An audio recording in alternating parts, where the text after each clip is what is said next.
오늘은 길을 잃은 마음에 라는 제목을 가지고 함께 은혜 나누기 원하는데요. 코로나19로 많이 힘들고 어려운 가운데 있는 저희들에게 오늘 시편 1편 말씀, 복 있는 사람이 가는 길과 악인들이 가는 이 두 갈래길에서 어떤 길을 우리가 선택하며 나아가야 될지, 하나님께서 또 우리를 어떻게 인도하실지 기대하며 은혜를 사모하는 마음으로 함께 말씀을 나누기를 원합니다. 오늘 시편을 보시면요, 시편에는 대부분 표제어가 붙어져 있습니다. 그런데 1편에는 제목이 붙어 있지 않고 있습니다.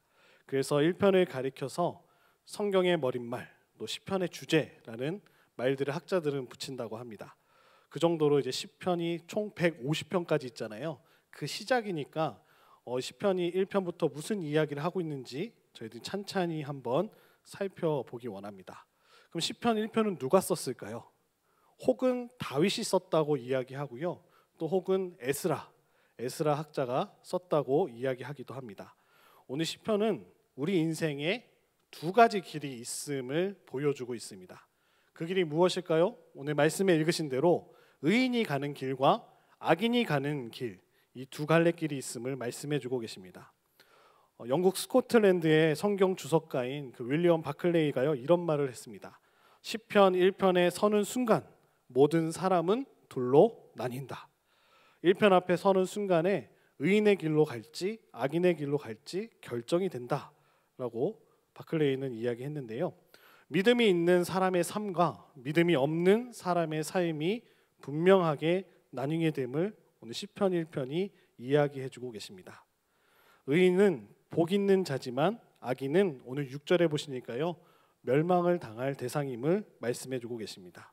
저희가 하나님의 은혜가 아니면 누구도 복음을 믿어 하나님을 사랑하고 예수님을 따를 수 없는 존재임을 보게 하십니다. 저 자신도 목회자이지만 그냥 놔두면요, 그냥 스스로 부패하여 타락하여 죽을 수밖에 없는 존재임을 날마다 느끼게 됩니다.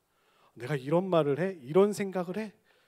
누구나 사랑해야 되고 이웃을 사랑하고 예수 그리스도의 복음을 전해야 된다는 것을 저희들이 잘 알고 있잖아요. 근데 내 마음 가운데 가끔 욱도 일어나고요, 이런 악한 생각이 일어날 때도 있는 저 자신의 모습을 발견하게 됩니다. 우리가 날마다 거듭나는 일이 일어나지 않는다면 우리는 죽을 수밖에 없는 존재이죠. 우리가 결국 하나님의 은혜로 말미암아 날마다 새롭게 되어지고 하나님 앞에 나아갈 수 있는 사람임을 보게 하십니다. 어찌 보면 거듭난 사람은 참으로 새롭고 참으로 살아있고 참으로 영적이지만 여러 가지로 부족하고 미숙한 모습을 우리 스스로에게 발견하게 됩니다. 가난한 아이들을 보시면 잘 알 수 있죠. 제가 요즘에 많이 느끼고 있습니다. 하나님의 은혜로 이제 저희 아이가 이제 100일이 되었는데요, 목도 못 가눕니다. 동물들은 낳아놓으면 스스로 일어나기라도 할 텐데요, 사랑하는 저희 아들은 안아주지 않으면 잠을 자지 않습니다. 다들 겪어보셨던 일이라고 생각이 되어지고요. 또 몇몇 우리 집사님, 권사님들이 이렇게 격려의 말씀으로 이야기해 주시더라고요. 목사님, 100일만 지나면 조금 나아져요. 전혀 기대하고 있지 않습니다. 전혀 나아지지 않는다고 다들 이야기하시더라고요. 저희 아들을 볼 때마다 신기하기도 하고요, 아내랑 이야기하는 것이 우리 인생에 얘가 어떻게 태어났을까, 전혀 상상하지 못한 일들이 날마다 벌어지고 있습니다. 우리도 그런 존재라는 거죠. 복음 앞에 하나님의 은혜로 말미암아 하루하루 살아가는 존재임을 말씀해주고 계십니다. 초대교회 신자들이요, 본인들은 믿음이 있었는데 새로운 신자들이 많이 몰려오잖아요. 사도행전에 보시면 베드로의 설교를 듣고 4,000명이 막 회심하고 돌아오고 놀라운 일들이 일어나게 됩니다. 근데 그 새 신자들이 어떻게 하면 올바른 생각과 또 경건한 마음을 추구하게 될까 고민을 했었다고 합니다. 그 해답 중에 하나가 오늘 읽으셨던 시편이라고 합니다. 시편을 읽으면 마음을 차분히 가라앉아서 깊이 생각하게 하는 거죠. 그래서 시편이 신약에서 가장 많이 인용된 구약의 책 중에 한 권입니다. 시편을 읽어보시면 교회의 노래집이기도 하고요, 또 묵상집이기도 합니다. 시편은 또 예수님의 가르침과 사도들의 가르침과 초대교회 신자들의 생각과 감정을 형성하는 데 큰 영향을 주었던 말씀이 시편입니다.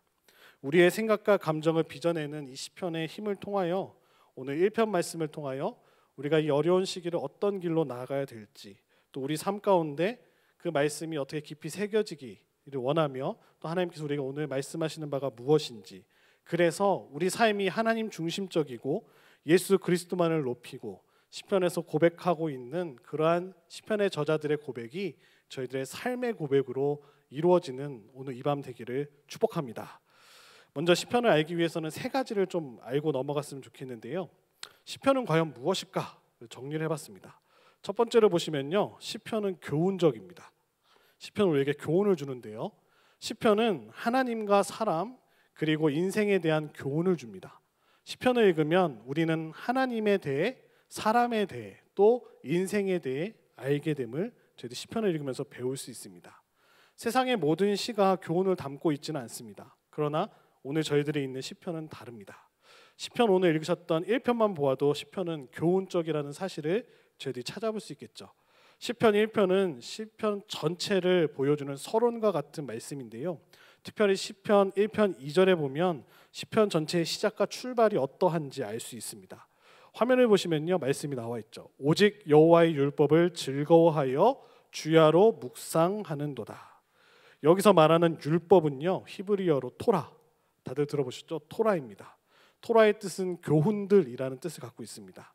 시편은 단순히 그 하나님의 법만 이야기하는 것이 아니라요, 하나님의 교훈을 주야로 묵상하라고 오늘 시편 1편에 있는 저희들에게 말씀해 주고 계십니다.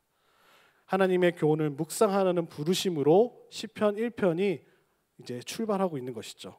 시편의 구조를 한번 살펴보시면요, 시편은 총 5권으로 이루어져 있습니다. 오늘 보시는 1편, 그다음에 시편 42편이 2권의 시작이고요, 73편이 3권, 90편이 모세의 시편으로 불리는 90편이 4권, 107편으로 시작하는 것이 5권, 총 5권으로 이렇게 시작이 되어지는데요, 각 권마다 특별한 찬양으로 마무리 짓고 있습니다.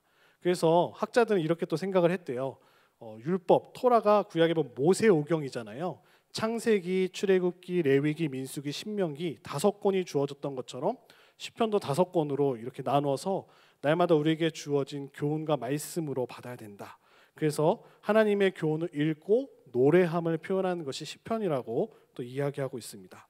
시편은 또 의인, 시편에 나오는 의인은 주님을 율법으로 오늘 묵상한다고 1절에 나오고 있는데요, 그것이 이제 시편 1편의 메시지로 시작한다는 것은 아마도 모세오경과 같이 우리가 날마다 밤이나 낮이나 오늘 찬양의 고백과 같이 하나님의 말씀을 묵상하고 나아가야 된다는 것이죠.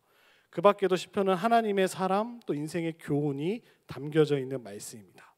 두 번째로 보면요, 시편은 교훈이었고 두 번째로 시편은 시입니다. 시편은 시입니다. 시편의 말 뜻 그대로 시라는 것이죠. 시로 읽히거나 노래로 불러지도록 지어졌습니다. 그래서 시와 노래라는 사실이 왜 중요할까요? 시와 노래는 우리의 정서를 깨웁니다. 감정을 터치하죠. 우리의 감정이 일어나서 감동이 전해지게 됩니다. 우리의 생각뿐만이 아니라 우리의 감정에 관한 것도 말씀해주고 계시죠. 시편을 저희들이 처음 읽었던 대로 교훈으로만 읽는다면 150편까지 읽기가 너무나 딱딱하겠죠. 이 말씀이 읽는 것이 너무나 쉽지 않을 것입니다. 근데 노래로 하니까요, 글을 모르는 사람들도 흥얼흥얼하게 되죠. 입술로 고백하면서 그것이 전달되어지게 되는 것입니다. 우리의 노래가 되어지고 음악과 시로 하나님의 진리를 표현하고 있는 이 시편이 많은 그리스도인들의 깊은 사랑을 받는 이유 중에 하나죠.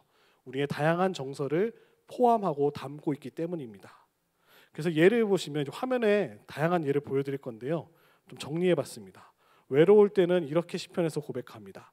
주여 나는 외롭고 괴로우니 내게 돌이키사 나에게 은혜를 베푸소서. 사랑이라는 것도 이렇게 표현하는데요, 나의 힘이신 여호와여 내가 주를 사랑하나이다. 경외, 온 땅은 여호와를 두려워하며 세상의 모든 거민들을 그를 경외할지어다. 슬픔, 내 일생의 슬픔으로 보내며, 노래도 나오고요, 또 계속해서 보시면 후회도 나옵니다. 내 죄악을 아뢰고 내 죄를 슬퍼함이니이다. 늘 우리는 이런 후회를 하고 있죠. 또 통회하기도 합니다. 상하고 통회하는 마음을 주께서 멸시하시지 아니한다. 울며 부르짖을 때 하나님께서 응답해 주신다는 거죠. 낙심과 불안도 이야기하며 내 영혼아 내가 어찌하여 낙심하며 어찌하여 내 속에서 불안해하는가. 말씀을 잘 알고 있지만 날마다 우리가 고민하는 바죠. 수치가 내 얼굴을 덮었으니, 다윗은 늘 시편을 고백하는 거죠. 원수들이 나를 보고 조롱하리이다. 이렇게 고백도 하게 됩니다. 또 환희도 있죠. 즐거워합니다. 주의 구원으로 말미암아 크게 즐거워하리이다. 구원받은 백성이 얼마나 기쁩니까? 가만히 있을 수 있겠습니까? 이런 고백이 나오고요. 경탄합니다. 여호와께서 행하신 것이요 우리 눈에 기이한 바로다. 전혀 보지 못했던 일들을 주님께서 이루신다는 거죠. 즐거움도 주십니다. 우리 여호와의 율법을 즐거워하며, 율법이 어떻게 즐거워할 수 있습니까? 하나님의 은혜로 말미암을 수 있다는 것이죠. 기쁨도 주십니다. 주께서 내 마음에 두신 기쁨은 그들의 곡식과 새 포도주가 풍성할 때보다 더하니이다. 배고픈 자들에게 당장에 먹을 의식주보다 더 좋은 것이 무엇이냐? 하나님이 내 안에 주신 기쁨이 그것을 넘어간다고 고백하고 있습니다. 반가움도 이야기합니다. 내가 주를 기뻐하고 즐거워하며. 두려움도 고백하죠. 여호와를 경외함으로 섬기고 떨며. 하나님 앞에 섰을 때 우리의 두려운 감정들. 평안도 주십니다. 내가 평안히 눕고 자기도 하리니. 주님이 주신 진정한 평안이 무엇인지 안전하게 거할 곳이 있다는 것이죠. 근심도 이야기합니다. 내 눈이 근심으로 말미암아 쇠하며. 이런 시편 기자들의 고백이 있고요. 바람도 이야기합니다. 여호와여 주는 겸손한 자의 소원을 들으셨사오니. 우리가 구하는 바도 들어주신다고 표현하고요. 소망도 담아주십니다. 여호와여 우리가 주께 바라는 대로 주의 인자하심을 우리에게 베푸소서. 상심한 마음을 위로도 하십니다. 여호와는 마음이 상한 자를 가까이 하시고 충심으로 통회하는 자를 구원하시는도다. 감사함도 나아가죠. 내가 대회 중에서 주께 감사함. 하나님께 나아가는 모든 예배와 모든 모임 가운데 감사가 넘친다는 거죠. 마지막 열심도 있습니다. 주의 집을 위하여 열성으로 나를 삼키고. 열심을 갖고 봉사하는 마음도 표현하고요. 고통도 표현하죠. 오직 나는 가난하고 슬프오니. 확신도 같습니다. 전쟁이 일어나 나를 치료할지라도 나는 여전히 태연하리로다. 네.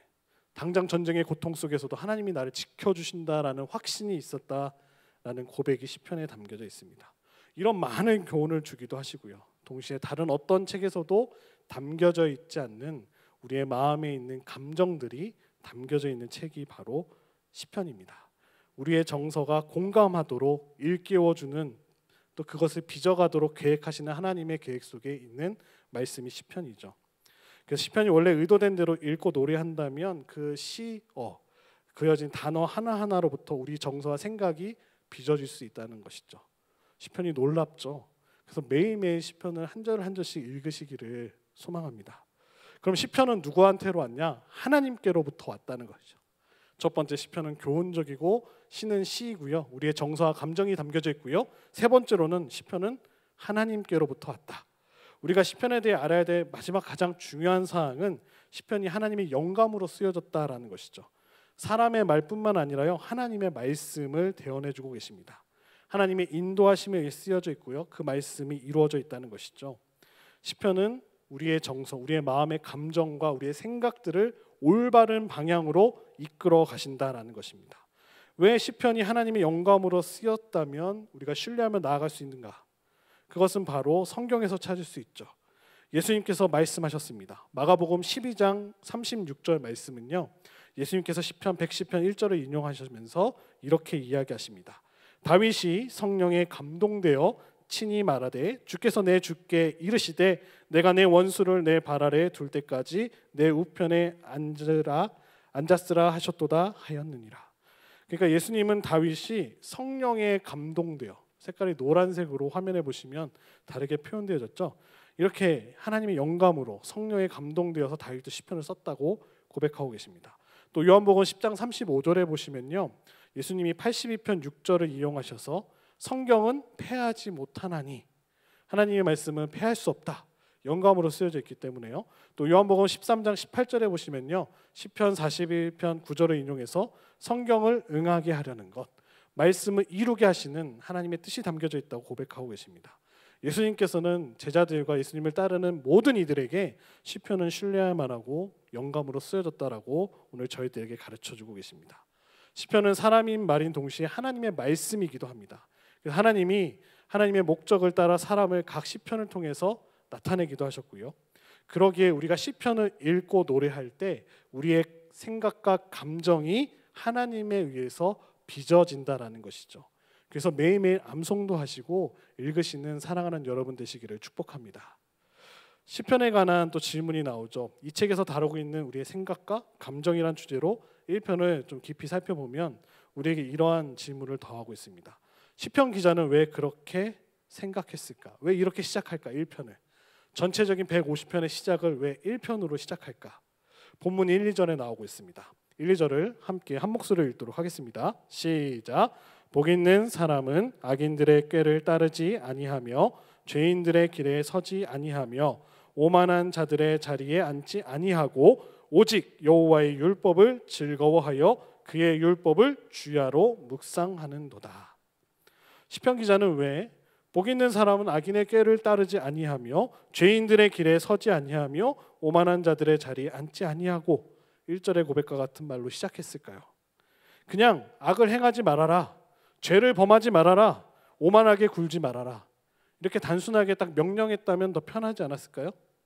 왜 악과 죄를, 오만은 대신에 악인과 죄인과 오만한 자라는 표현을 통하여 우리가 1절을 집중하게 할까요? 먼저 여기서 말하고 있는 복은 우리가 생각하는 세상의 복과 다릅니다. 로또에 당첨됐다거나 당장 큰 물질이 생겼거나 이런 복이 아니죠. 물질적인 복이 아닙니다. 하나님과의 인격적인 관계 안에서 말씀에 순종한 자에게 내려주시는 하나님의 복을 오늘 시편 기자는 이야기하고 있습니다. 하나님의 은혜의 결과로 나타나는 눈에 보이는 복이 바로 오늘 1편에 나타나는 1절에 나타나는 복입니다. 그래서 복 있는 사람은으로 시작하고 있지만 히브리어 원문에는 이렇게 나와 있습니다. 땡땡하지 않는 사람은 복되도다. 뭐뭐하지 않는 사람은 복되도다.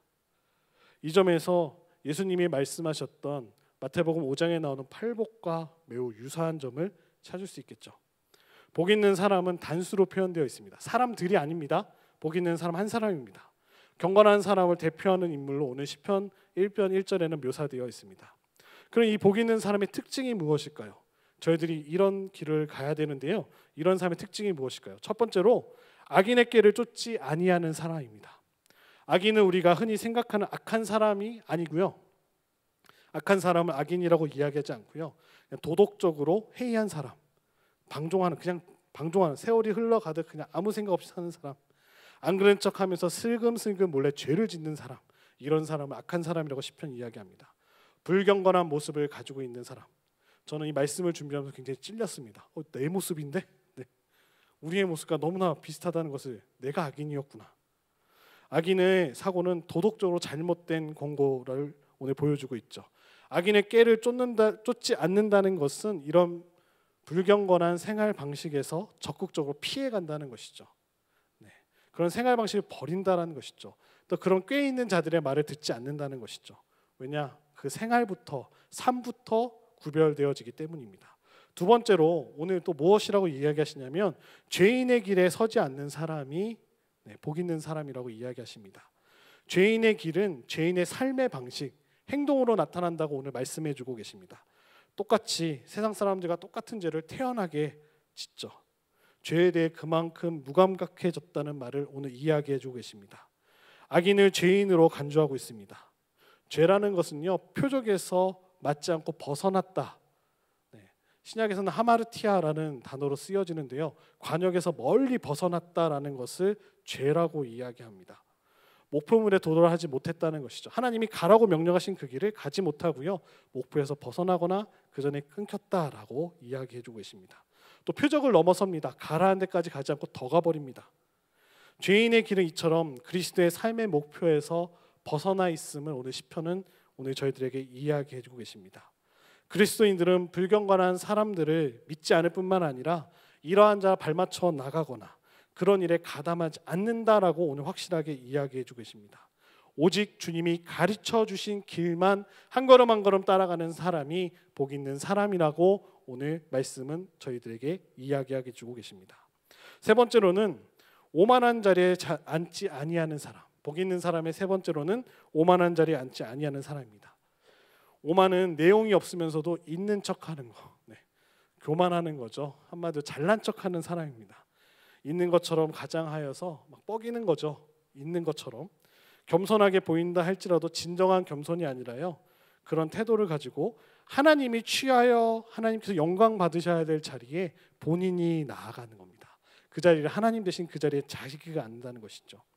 삶의 현장에 앉지도 않고요, 하나님께서 원하시는 것이 아님을 분명히 이야기해주고 계십니다. 오만의 뜻은 비웃는다라는 것이죠. 형제 자매가 대화하면서 교회에서도 뒤에서 은근슬쩍 비웃고 그 사람에 대해서 안 좋은 말을 전하는 다 오만한 자라는 것이죠. 오만한 자는 하나님을 향한 악한 말로 조롱하는 자인 것을 오늘 말씀해 주고 계십니다. 하나님을 모르는 사람이 아닙니다. 오만한 자가. 하나님을 알지만 하나님을 존중하지도 않고요.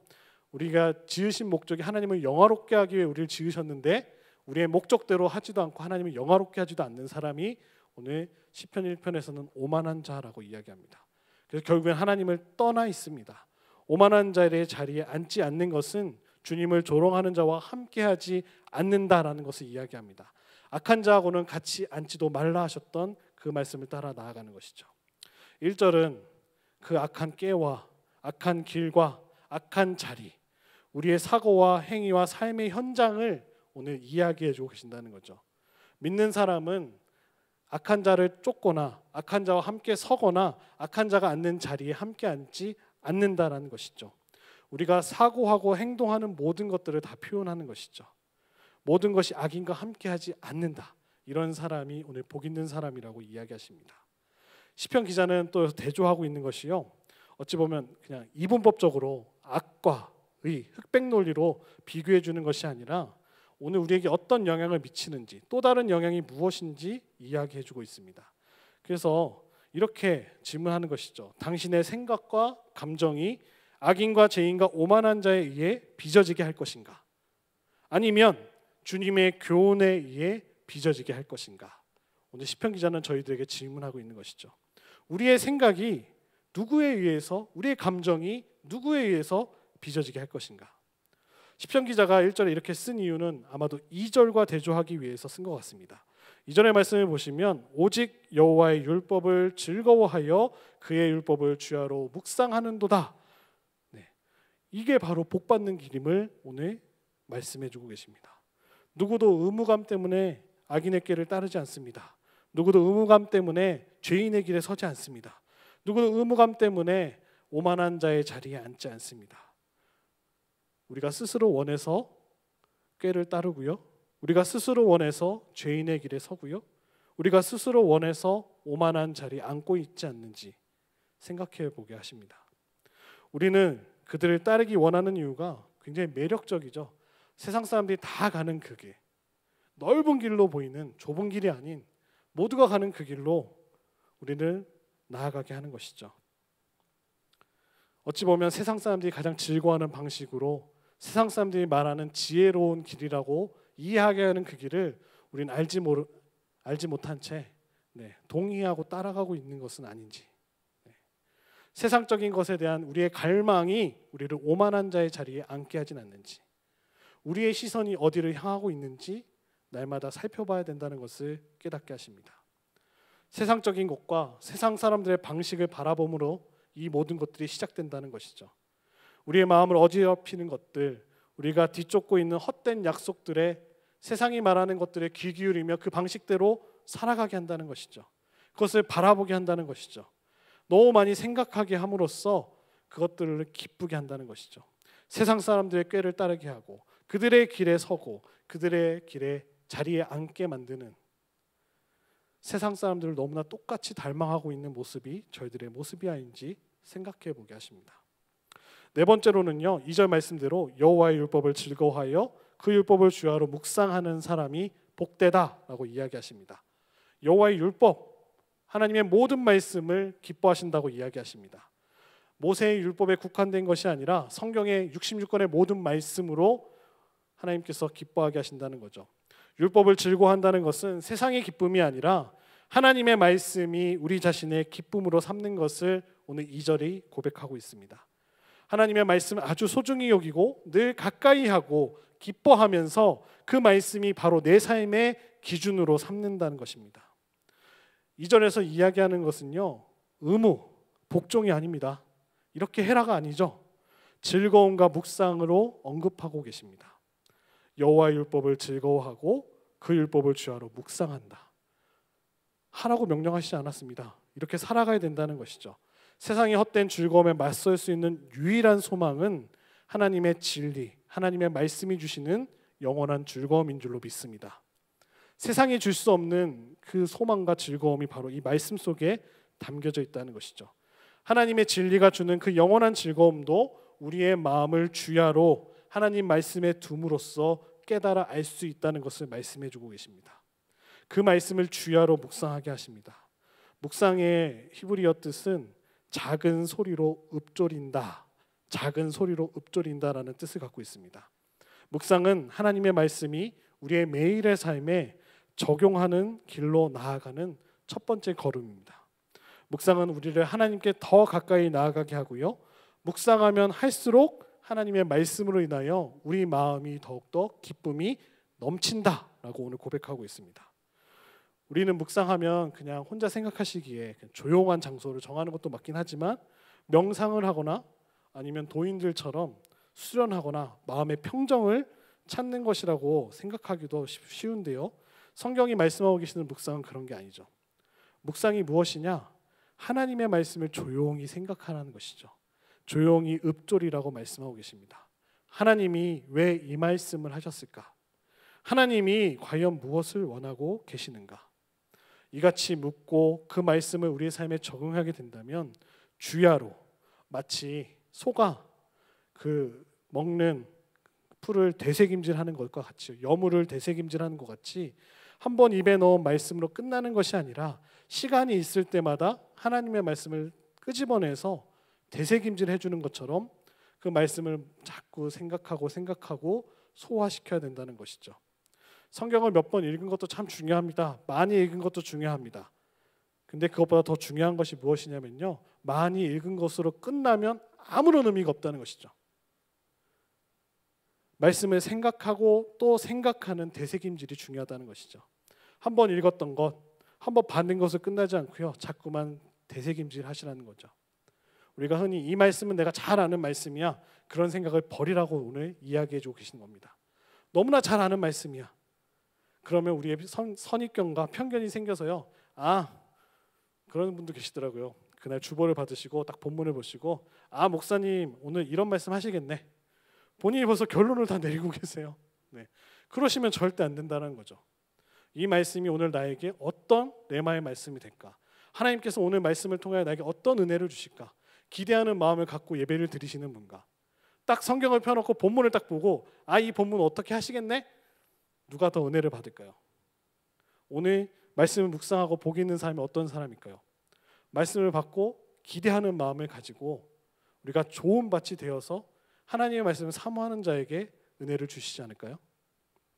말씀을 사랑하기 위해서는 특별한 은혜를 받아야 됩니다. 그 은혜가 무엇일까요? 꾸준히 말씀을 접할 때 하나님께서 점진적인 은혜를 주십니다. 날마다 은혜 위에 은혜를 더해 주시는 그런 복을 누리시는 오늘 이 밤 나오신, 또 영상으로 함께 들으시는 모든 분들 되시기를 축복합니다. 말씀을 대하면 마음이 기쁘고요, 그 말씀을 따라서 나의 혼돈되어진 마음들이 질서가 잡히기 시작합니다. 흐트러진 마음, 하나님께서 벗어났던 것들이 하나하나 질서가 잡히기 시작한다는 것이죠. 그래서 오늘 시편 기자는 하나님의 교훈을 주야로 묵상하면 기쁨이 일깨워지고 시편이 쓰인 목적대로 우리 마음을 기쁘게 하는 방식으로 우리의 생각에 하나님의 충분한 영의 양식들이 공급됨을 오늘 말씀해 주고 계시는 겁니다. 하나님의 진리의 말씀을 주야로 묵상하게 되면 저희들은 기쁨을 얻게 되고요, 이 기쁨은 악인과 죄인과 오만한 자들이 주는 그런 즐거움으로부터 세상이 줄 수 없는 하나님이 주시는 귀한 즐거움이 되고요, 그런 은혜가 된다는 것을 말씀해 주고 계십니다. 시편 전체에서 지금 1, 2절 함께 보셨는데요, 그럼 시편 묵상하는 것이 우리의 생각을 빚어가게 되고 기쁨을 통해서 우리의 감정을 빚어가시게 되는 책이라는 것을 보게 하십니다. 그럼 또 3절은 오늘 어떻게 이야기하고 계실까요? 본문 3절을 보시면 이렇게 이야기하시죠. 그는 시냇가에 심은 나무가 철을 따라 열매를 맺으며 그 잎사귀가 마르지 아니함 같으니 그가 하는 모든 일이 다 형통하리로다. 아멘. 시편 1편의 이제 두 번째 질문을 살펴보게 됩니다. 1, 2절 말씀을 저희들이 살펴봤고요, 3절에서 여호와의 말씀을 묵상하고 즐거워하면 악을 행하지 않고 죄를 짓지 않고 오만하게 행동하지 않을 것이다 라는 것을 저희들 1, 2절에서 찾아볼 수 있었는데요, 이렇게 마무리 짓지 않고 3절에 그는 시냇가에 심은 나무가 철을 따라 열매를 맺으며 그 잎사귀가 마르지 아니함 같으니 그가 하는 모든 일이 다 형통한다 이야기하십니다. 그 이유는 경건한 사람의 삶이요, 열매를 따는 일꾼이 아니라는 것이죠. 열매를 따는 일꾼이 아니라 열매를 맺는 나무라고 말씀하고 계십니다. 열매를 맺는 나무가 되라는 것이죠. 바울의 말을 빌리자면 그리스도인 우리의 삶은요, 율법의 행위가 아니라 어떤 모습을 보여주는 것이 아니라 성령의 열매를 맺는 삶이 되어야 된다고 바울이 고백했던 그 말씀이 오늘 열매를 맺는 나무, 경건한 사람의 삶이라는 것이죠. 3절이 그래서 이렇게 고백하는 겁니다. 그는 시냇가에 심은 나무가 철을 따라 열매를 맺으며, 나무라고 말씀하고 계시죠. 그 잎사귀가 마르지 아니한 같으니 그가 하는 모든 일이 다 형통하다. 그리스도인의 삶을 묘사하는 단어가 시냇가입니다. 시냇가. 하나님의 생명을 하나님의 말씀인 시편을 통해 흐르게 하시고, 하나님의 주권적인 은혜는 이 그리스도인들이 시냇가에 심게 하신다는 것이죠. 그리스도의 뿌리가 땅속 깊이 뻗어서 하나님의 생명수에 닿고, 그리스도인의 잎사귀가 가뭄에도 어려움 속에서도 싱싱하여 초록빛을 뿜게 된다는 것이죠. 세상 사람들이 삶이 황폐할 때도 그리스도인들은 삶에서 열매를 맺게 된다는 것입니다. 시냇가에 심은 나무처럼 시절을 쫓아 과실을 맺고요, 그 잎사귀가 마르지 않는 사람, 바로 이 자리에 앉아 계시는 사랑하는 여러분들이십니다. 시냇가에 심은 나무가 생명의 물줄기에 뿌리를 둔 나무라고 오늘 말씀해 주고 계시는데요, 하늘로서 내려지는 복은 아무 데서도 얻어지는 것이 아님을 이야기하십니다. 그 나무가 철마다 결실의 복을 얻게 되고요, 이것은 열매 맺는 신앙을 이야기해 주고 계십니다. 환경에 따라 변하지 않고요, 늘 푸른 신앙을 갖고 있다. 상록수 아시죠? 상록수의 신앙을 갖고 있다라고 오늘 이야기해 주고 계십니다. 시절을 쫓아 열매를 맺으면 우리가 날마다 삶 속에서 열매를 맺어야 되지 않습니까? 결실의 신앙을 가질 수 있다는 것을 3절에서 고백합니다. 에스겔서와 같이요, 성전에서 나오는 물이 흘러서 생명 강가를 이루고 열매를 맺게 하신다는 말씀과요, 또 요한계시록에서 이야기하시는 그 어린 양의 보좌에서 나오는 물이 강이 흐르게 하시고 강 좌우에 생명나무들이 자라고 열매를 맺을 뿐만 아니라 사람들을 치유케 하시는 데 쓰임받는 것이죠. 주님은 우리에게 열매를 달라고 말씀하고 계십니다. 열매를 맺는 나무가 되어서 세상을 이렇게 바꾸라는 것이죠. 좋은 열매 맺기 위해서는 나무가 좋은 토양에 심겨져 있어야 됩니다. 그래서 시냇가는 좋은 곳을 의미합니다. 날로 성장할 수 있는 곳이 마련되어 있다는 것이죠. 시냇가에 심은 나무는 주님께 뿌리를 내린 나무라는 것입니다. 시냇가에 심긴 것에 만족하지 않고 시절에 따라 그에 합당한 열매를 맺으시는 사랑하는 성도님들 되시기를 축복합니다. 그래서 바울의 고백처럼요, 성령의 9가지 열매를 맺어야 된다는 것입니다. 성령의 열매를 맺는 사람들은요, 회개하는 삶을 살고요, 또 나아가서는 하나님을 증거하는 삶을 살아갈 수 있습니다. 어떤 고난이 와도 흔들리지 않습니다. 혹독한 환경에서도요, 주님을 떠나지 않습니다. 왜냐? 나의 뿌리는 주님께 닿아 있기 때문이죠. 흔들리지 않는 신앙이 있다는 것이죠. 그런 삶을 살면 하나님께서 축복하신다는 것입니다. 그가 하는 모든 일이 다 형통하리로다. 3절의 고백이요, 형통을 추구하지 않습니다. 나는 형통할 거야, 나는 복주심을 따라갈 거야 라고 이야기하지 않죠. 형통이 따라온다는 것입니다. 이러한 삶을 살아갈 때 형통이 뒤따라온다는 것입니다. 이 형통의 목적이 무엇일까요? 잘 먹고 잘 사는 것이 아니라 이웃과 민족을 형통하게 하는 데 있다는 것이죠. 이기적인 형통이 아니라 살리는 형통입니다. 뿌리가 생수를 빨아들이는 것이 기계적이고 자동으로 이루어지지 않고요, 날마다 어떻게 해야 된다고요? 묵상해야 된다는 것이죠. 하나님의 말씀을 주야로 묵상할 때 이러한 복이 우리에게 따라온다고 오늘 말씀해 주고 계십니다. 악인들은 어떻게 살아갈까요? 짧게 말씀드리면 첫 번째 4절에 보시면요, 악인은 바람에 나는 겨와 같대요. 겨는 믿음이 없는 삶을 보여주고 있습니다. 쭉정이죠, 쭉정이. 알곡과 비교하게 하십니다. 겨와 같은 사람은 하나님과 관계없는 사람, 자기 기준으로 사는 사람입니다. 시냇가에 심은 나무는 뿌리가 있지만요, 악인의 바람, 겨는 뿌리가 없습니다. 두 번째, 악인은 심판을 견디지 못한다라고 이야기하십니다. 심판은 악인과 의인을 가려내는 일입니다. 결국에 심판대 앞에서 하나님은 악인을 향해 이렇게 이야기하실 것입니다. 난 도무지 너를 알지 못한다. 예수님도 나의 변호자가 되어주지 못한다는 것이죠. 하나님은 모든 것을 아시기 때문에 결국에 이 땅의 악인들의 형통함을 보고 부러워하지 마십시오. 마지막 때 하나님께서는 분명 악인을 심판하시고요, 그 악인들은 심판을 이겨내지 못하고 망합니다. 마지막으로 악인들은 결코 의인의 모임에 들지 못합니다. 악인과 의인은 철저하게 구분되어집니다. 악인, 죄인, 오만한 자가 끼어들 자리는 결코 없다는 것이죠. 의인은 그들을 쫓지 않고요, 그들의 길에 서지 않고요, 그들의 자리에도 앉지 않을 만큼 매사 하나님의 말씀에 귀 기울이며 그 기준으로 나아가게 하십니다. 악인의 꾀와 죄인의 기로와 오만한 자리에서 벗어나려는 날마다 삶의 이 분쟁 속에서, 전투 속에서 의롭고 경건하고 겸손해지려는 하나님의 말씀을 마음감에 품고 나아가시기를 소망하십니까? 이 전투는 기쁨으로써 이기는 싸움임을 이야기해 주고 계십니다. 이 기쁨은 오늘 시편에 나타난 하나님의 교훈, 그 말씀을 주야로 묵상할 때 주시는 축복인 줄로 믿습니다. 결론을 말씀드리면, 그럼 우리는 어떻게 하나님께 나아가게 하나? 어떻게 메시아 그리스도께 나아가게 하나? 6절에 나오게 되죠. 6절을 보시면 이렇게 이야기하십니다. 무릇 의인들의 길은 여호와께서 인정하시나 악인들의 길은 망하리로다. 누가 의인입니까? 시편 14편 3절에 이렇게 고백하죠. 다 치우쳐 함께 더러운 자가 되고 선을 행하는 자가 없으니 하나도 없도다. 시편 130편 3절에 이렇게 고백합니다. 여호와여 주께서 죄악을 지켜보실진데 주여 누가 서리이까? 이런 질문을 던지고요. 시편 32편 2절에 또 이렇게 고백합니다. 마음에 간사함이 없고 여호와께 정죄를 당하지 아니하는 자는 복이 있도다. 의인은 그 자체로 의롭지 않지만 의롭다고 간주된 죄인입니다. 우리와 같은 의롭다고 간주된 죄인이라는 것이죠. 어떻게 가능합니까? 하나님 불법을 그냥 놔두십니까? 불법을 지켜보시죠. 하나님은 불법에 주목하시고 죄를 생각하시고 완전한 의를 우리에게 요구하십니다. 이사야서 53장 5절에 보시면 이사야의 고백이 이렇게 나오죠. 그가 찔림은 우리의 허물 때문이요 그가 상함은 우리의 죄악 때문이라. 그가 징계를 받음으로 우리는 평안을 누리고 그가 채찍에 맞음으로 우리는 나음을 받았도다. 우리를 그분께 인도하시는 이유가 바로 이것이지 않습니까? 하나님은 우리의 죄를 생각하시고 그 죄를 그리스도 예수 안에서 벌하셨습니다. 하나님은 우리에게 의를 요구하시고 그 의를 그리스도 안에서 이루신 줄로 믿습니다. 로마서 10장 4절에 이렇게 고백합니다.